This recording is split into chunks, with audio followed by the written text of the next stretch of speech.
Hello दोस्तों, आज हम संविधान के भाग 2 के बारे में देखेंगे, जिसमें अनुच्छेद 5 से 11 तक दिया हुआ है। इसमें नागरिकता के बारे में बताया गया है। किसी भी देश में रहने वाले निवासियों को हम 2 वर्गों में बांटते हैं। पहला नागरिक और दूसरा विदेशी। ठीक है।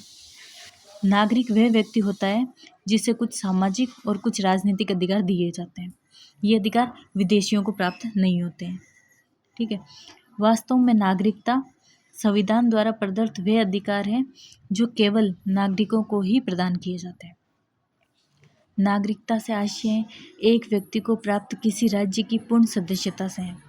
राज्य की पूर्ण सदस्यता प्राप्त व्यक्ति को 3 अधिकार प्राप्त होते हैं। पहला नागरिक अधिकार, दूसरा राजनीतिक अधिकार, तीसरा सामाजिक अधिकार। ठीक है। नागरिक अधिकार व्यक्ति के जीवन, स्वतंत्रता और संपत्ति की रक्षा करते हैं और राजनीतिक अधिकार व्यक्ति को मताधिकार प्रदान कर शासन में सहभागी बनाते हैं तथा सामाजिक अधिकार व्यक्ति को शिक्षा, रोजगार के अवसर प्रदान कराता है। कुल मिलाकर ये अधिकार नागरिकों के लिए सम्मान के साथ जीवन यापन करना संभव बनाते हैं। ठीक है। अब हम देखते हैं आर्टिकल 5 क्या कहता है। आर्टिकल 5 में वह है 26 जनवरी 1950 यानी अपना संविधान जब लागू हुआ था उस दिन जो लोग भारत में थे वह नागरिक कहलाएंगे। यानी जो जिनका जन्म भारतीय क्षेत्र में हुआ हो या जिनके माता पिता दोनों या फिर दोनों में से किसी एक का जन्म या वो यहाँ के भारत के नागरिक रहे हो तो, या फिर संविधान लागू होने से 5 वर्ष पूर्व से वो लोग भारत में निवास कर रहे हो, उनका यहाँ घर हो, आवास हो, तो वो लोग भारत के नागरिक कहलाएंगे। ठीक है। आर्टिकल 5 ये कहता है।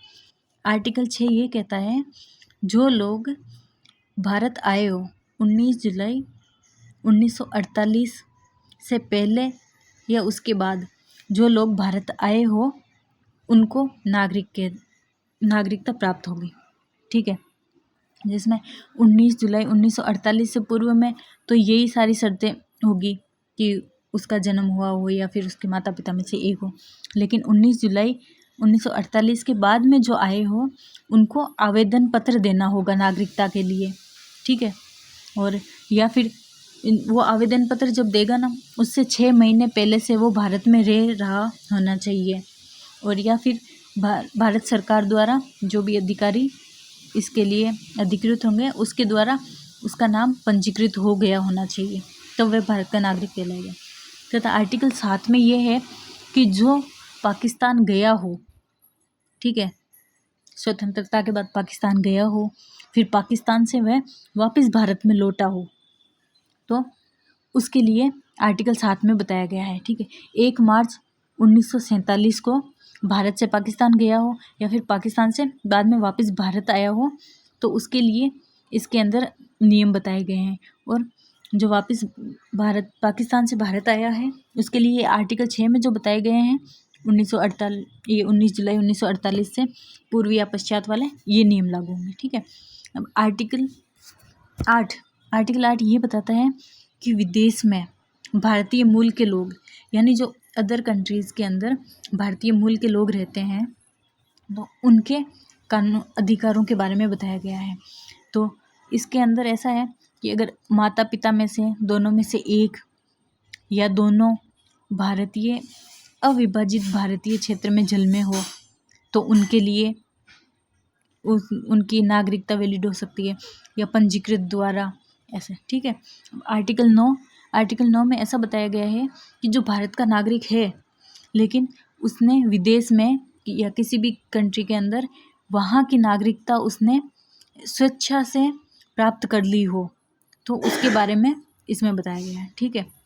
हम आर्टिकल 10 में ये बताया गया है जिसने भारत की नागरिकता प्राप्त की हुई है उसके अधिकारों के बारे में तथा उसकी नागरिकता हमेशा बनी रहे उसके बारे में बताया गया है।